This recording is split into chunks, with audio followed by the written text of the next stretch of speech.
Guys, sa video natin ngayon ay i-share ko lang yung pinakamura ko na nagawa na 220 volts tester. So i-share ko lang sa inyo, baka gusto niyong matuto nito dahil napaka-importante nito, lalong-lalo na sa bahay natin.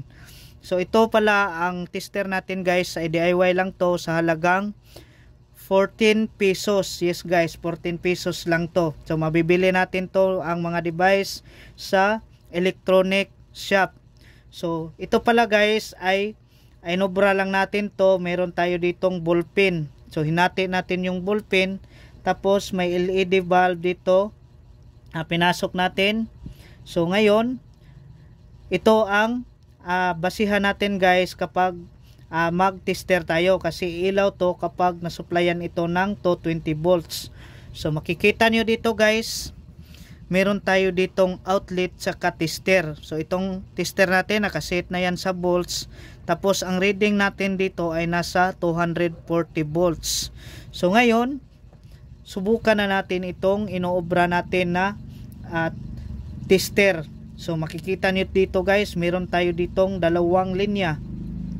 Ito ay kahit saan dito ay pwede magkabaliktad. Ngayon ipasok na natin dito sa butas ng outlet. So pwede rin ito magagamit guys sa line to line or line to ground na supply. So basta to 20 volts. So ngayon ipasok na natin guys. So makikita niyo dito guys, umiilaw yung indicator natin. Ibig sabihin yan may supply. So dito naman sa kabila, yan. So try natin baliktarin. So yan. So ganyan ka-accurate ang ginawa natin na mura na tester guys. So try natin patayin itong ilaw para makita ninyo kung gaano ito kaliwanag.